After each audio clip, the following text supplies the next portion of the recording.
the 03, Zach Bristol, who had the oil problem, and Shane Sawen in the 4 car. Scott Burvey is in that 41 car. That's Scott Burvey in the 41. Scott has raced over here at Evergreen Speedway for a long time, moved to Yakima, and he's got a street stock going. Okay, looks like we're going to go green. Yes, we are. 50-lap main event as Beecher takes the field down through turns 1 and 2. You can see that rear end just sliding out. Beecher keeps it under control. He's out in front of this one down the backstretch with Lauren Hayes sitting second, and then it's Ted Lindgren in the 88 that has settled into the 3rd spot. As they come out of turn number 4, they're kind of all over the place. A lot of 2-wide racing, 3 wide for a moment. 3 wide in the middle of the pack going into turn number 1. Jim Fody was able to take Steve Woods, or I'm sorry, that was Carl Cheth, and keep him behind him. Wow, we got them 3 deep going into turn 3. These guys are doing a good job. They race a lot in the rain over here. Whoa, hang on. That 14 car, Randall Buing, really got crossed up as they came out of turn 4 that time. But up front, we've got Nick Beechler. Nick had an engine problem that's a couple of races ago, so it sounds like they got her all fixed. Well, here comes Steve Potasic in that 06 car. As Steve Potasic right now looking really strong. If he can find some way to move around a couple of the cars that are running side by side in front of him, Steve Potasic might have something for Beecher. As Beecher comes out of turn number 4 and across the line, we have 4 of 50 laps now complete. Track is starting to dry out every time by. We got a Fody car off. going Fody into the infield. Actually out on the 5/8, going to go back to the pit area. Now Bristol comes back out and joins the fray. Car number 17. Well, Steve Potasic now making the move to get that 2nd spot as he's working his way by Lauren Hayes. And now Potasic's going to set his sights on Beecher and go to work chasing him down. Steve Potasic, he's a guy who's run just about any style of car that you've seen out here at Evergreen Speedway, from super late models all the way down to Stinger 8s. Potasic has wheeled it.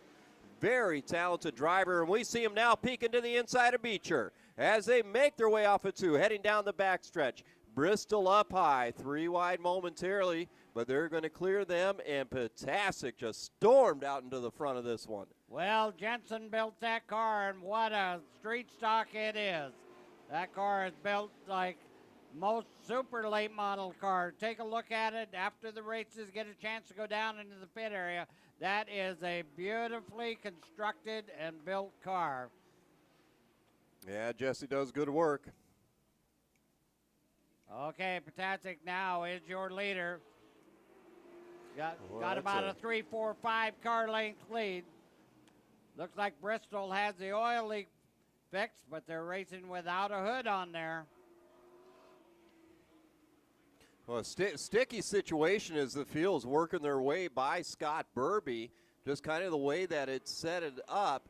Burby got stuck down in that inside groove. He's holding his line, but at the same time, it's forcing everybody coming. Oh, we had a little bit of contact. Little banging. Steve Woods was involved in that, and the 22 of Kenny Erickson.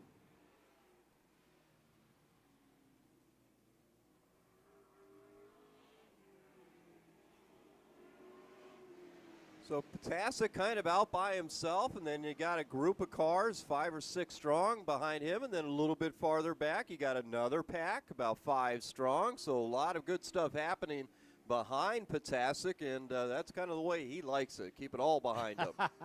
I'm sure he does, but a lot of excitement right behind you. Look at this, the 15 car, the 37.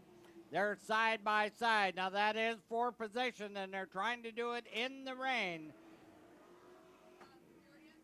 We have good racing anywhere and everywhere on the track out here on our little 3/8. Yeah, and as you said earlier, these guys know how to race in the rain because it's what they do. And unlike you may have had some legend guys that haven't had to do it, as you've noticed, we've gone 12 laps here without an issue because these guys race rain or shine every Saturday night here at Evergreen Speedway. Well, and I think the track is kind of starting to come to them. I'm not seeing a lot of rooster tail at all off the tires of these cars. They do have a treaded tire on there. It's a Hoosier 700 series tire. Yeah, Steve Potasic now continuing to work his way through some of the back markers in the field. And Beecher has settled into that second spot. He's really not being challenged there for that second spot, but a good battle going on for that third position where we see Lauren Hayes and then the 23 of Steve Woods. We got Woods going around. We got another one down there as well, but Steve Woods still pointed in the right direction, but that's going to bring out the